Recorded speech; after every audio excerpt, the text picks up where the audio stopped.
Hatchet by Gary Paulsen, Chapter 9. Brian found it was a long way from sparks to fire. Clearly, there had to be something for the sparks to ignite, some kind of tinder or kindling. But what? He brought some dried grass in, tapped sparks into it, and watched them die. He tried small twigs, breaking them into little pieces, but that was worse than the grass. Then he tried a combination of the two, grass and twigs. Nothing. He had no trouble getting sparks, but the tiny bits of hot stone or metal, he couldn't tell which they were, just sputtered and died. He needed something finer, something soft and fine and fluffy to catch the bits of fire. Shredded paper would be nice, but he had no paper. So close, he said aloud. So close. He put the hatchet back in his belt and went out of the shelter, limping on his sore leg. There had to be something, had to be. Man had made fire. There had been fire for thousands, millions of years. There had to be a way. He dug into his pockets and found the $20 bill in his wallet. Paper. Worthless out here. But if he could get a fire going. He ripped the 20 into tiny pieces, made a pile of pieces, and hit sparks into them. Nothing happened. They just wouldn't take the sparks. But there had to be a way, some way to do it. Not 20 feet to his right, leaning out over the water were birches, and he stood looking at them for a full half-minute before they registered in his mind. They were a beautiful white with bark like clean, slightly speckled paper. Paper! He moved to the trees, where the bark was peeling from the trunks. It lifted in tiny tendrils, almost fluffs. Brian plucked some of them loose, rolled them in his fingers. They seemed flammable, dry, and nearly powdery. He pulled and twisted bits off the trees, packing them in one hand while he picked them with the other, picking and gathering until he had a wad close to the size of a baseball. When he went back into the shelter and arranged the ball of birch bark peelings at the base of the black rock, as an afterthought, he threw in the remains of the $20 bill. He struck, and a stream of sparks fell into the bark and quickly died. But this time, one spark fell on one small hair of dry bark, almost a thread of bark, and seemed to glow a bit brighter before it died. The material had to be finer. There had to be a soft and incredibly fine nest for the sparks. I must make a home for the sparks, he thought. A perfect home, or they won't stay. They won't make fire.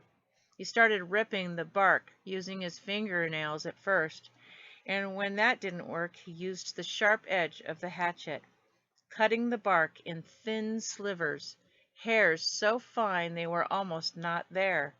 It was painstaking work, slow work, and he stayed with it for over 2 hours.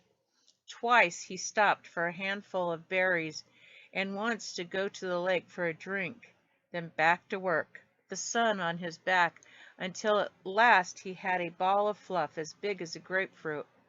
Dry birch bark fluff. He positioned his spark nest, as he thought of it, at the base of the rock and used his thumb to make a small depression in the middle and slammed the back of the hatchet down across the black rock. A cloud of sparks rained down, most of them missing the nest, but some, perhaps 30 or so, hit in the depression, and of those 6 or 7 found fuel and grew, smoldered, and caused the bark to take on the red glow. Then they went out. Close! He was close. He repositioned the nest, made a new and smaller dent with his thumb, and struck again. More sparks. A slight glow, then nothing. It's me, he thought. I'm doing something wrong. I do not know this. A cave dweller would have had a fire by now. A Cro-Magnon man would have a fire by now. But I don't know this. I don't know how to make a fire. Maybe not enough sparks. He settled the nest in place once more and hit the rock with a series of blows as fast as he could. The sparks flowed like a golden waterfall. At first they seemed to take. There were many sparks that found life and took briefly, but they all died. Starved. He leaned back. They are like me. They are starving. It wasn't quantity. There were plenty of sparks, but they needed more. I would kill, he thought suddenly, for a book of matches. Just one book. Just one match. I would kill. What makes fire? He thought, back to school, to all those science classes. Had he ever learned what made a fire? Did a teacher ever stand up and say, "This is what makes fire"? He shook his head, tried to focus his thoughts.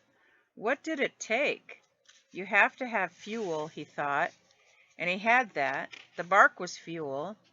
Oxygen, there had to be air. He needed to add air. He had to fan on it, blow on it. He made the nest ready again, held the hatchet backward, tensed, and struck 4 quick blows. Sparks came down, and he leaned forward as fast as he could and blew. Too hard. There was a bright, almost intense glow. Then it was gone. He had blown it out.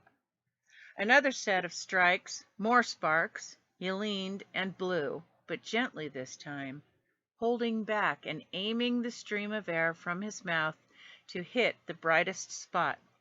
5 or 6 sparks had fallen in a tight mass of bark hair, and Brian centered his efforts there.